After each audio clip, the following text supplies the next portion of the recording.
Hello and welcome to recreating Boushh. I think that's what we're gonna call it. I don't know.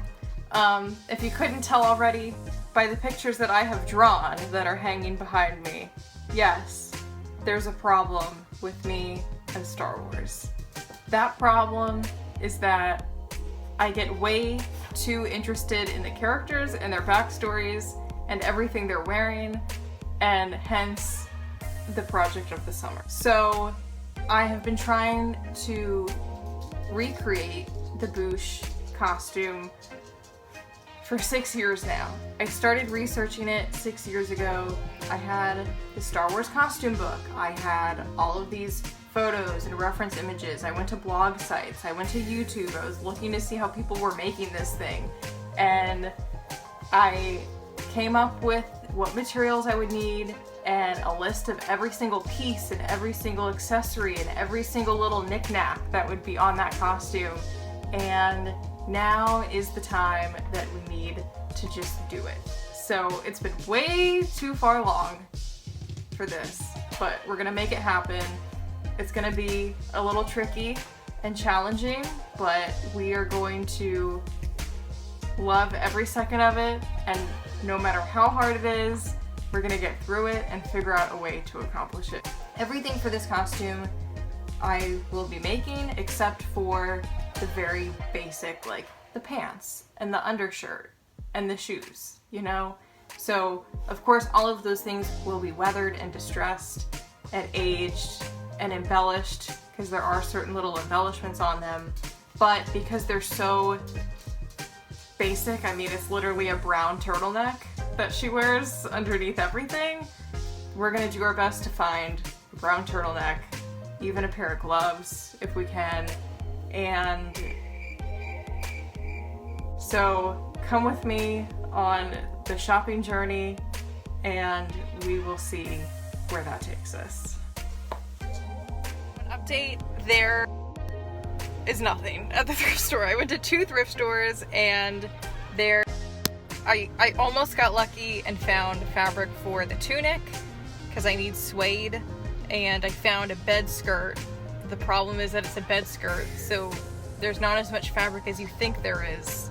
Had it been a curtain, it would have worked. So I'll have to come back like next weekend and see if they have anything new. But in the meantime, let's go fabric shopping for some swatches and another little project, because we're gonna remake the Cinderella bodice. So let's go find that, and then we will be on our way to start making some stuff.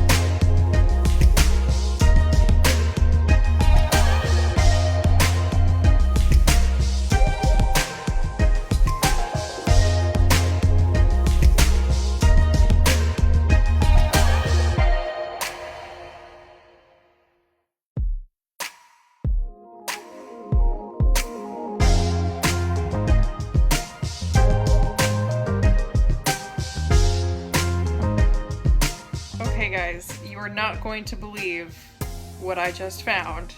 This is extremely helpful because my Star Wars costume book only has a couple images, a couple close-ups, nothing that can show me extreme detail. So I did my internet research, which is usually where I find most of the information for what I need to do, especially for this because it's so complicated. And wow, here is an entire album just of the Boushh costume and all of its pieces and greeblies and little knickknacks, and you can see the material, and I don't know why there's a cut in her sleeve, but there is. And this is all online. This is from a museum. This is the actual screen used costume from 1983, and here's the description from the museum: suede kimono over a cotton tunic with suede sleeves, dog collar studs on gloves. Wow. This is crazy. I'm almost thinking that there's a cut here maybe to get it on the mannequin, which is kind of weird, and I don't know why they wouldn't have covered that up.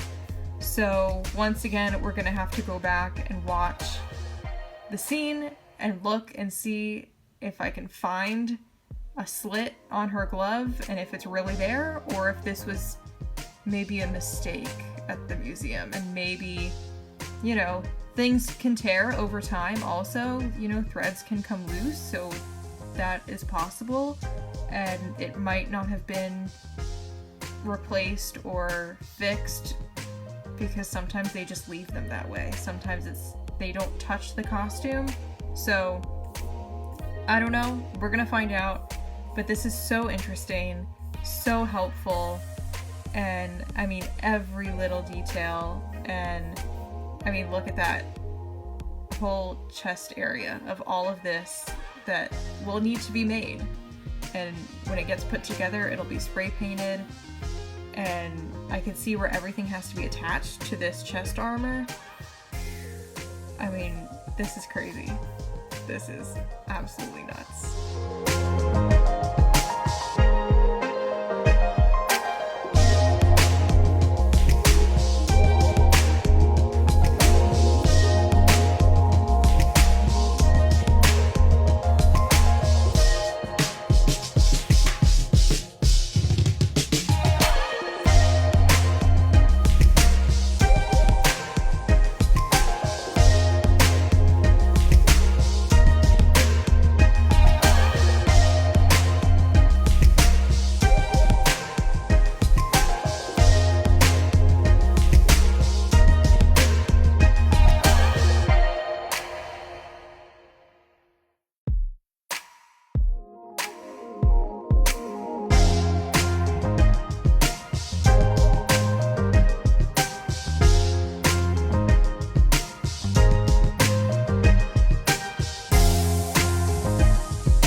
went to the first Joann and I came up with an idea because they had only like a yard and something of this suede.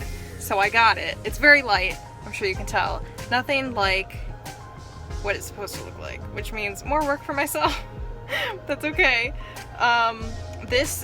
The only reason why I got it was because this is the type of suede I was looking for. It's a faux suede and it will not fray when you cut it.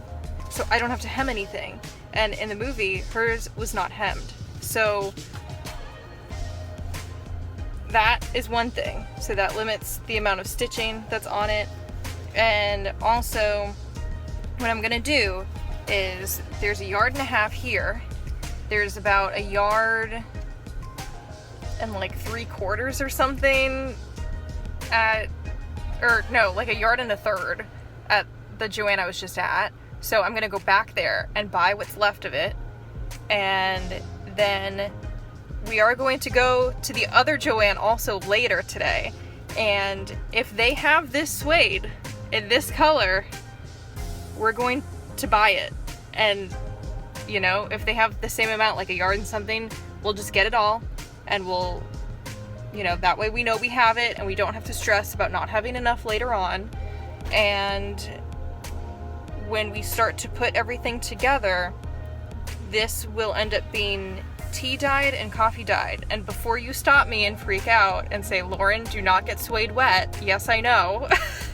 This is more of like a stain rub on it. So we would use the tea bags first to kind of just press it into the fibers, and try to get it dirty, like just literally make it dirty. That's the goal. And then we're just gonna keep going, tea bag by tea bag, and then if that's not strong enough, we'll move to coffee, and we'll take ground coffee and we'll kind of just brush it on, like tap it on and make sure we can get it looking dirty, and then we'll just keep layering on top. So that's what we're gonna do. If I have to kick this fabric into the dirt on the side of the road to get the look that I need, we will do it. So it's a ride, guys, but it's gonna happen. This is what the suede looks like. I kind of draped it over my shoulder just to get an idea. It's really lightweight, it's not heavy, but it's the right thickness. Like, it's not super thin, and it's got weight to it enough that it won't flop around and look weird. So it's very nice, it's very soft, and it better be very nice because it's not cheap. But I used a coupon and that's all I can do. But this is gonna be the trick, is to stain this so that it looks darker. It should be tan. Like, not quite brown, but it should be tan. And this is beige. So you see, we got a lot of work ahead of us. But I think it's gonna work out, and I'm gonna go check one more Joann later on today and see if they have anything of this, just so we can get a little bit more, because I have this tunic to make and boot covers. So I wanna make sure that I have enough for the boot covers. So this is what we got. Woo!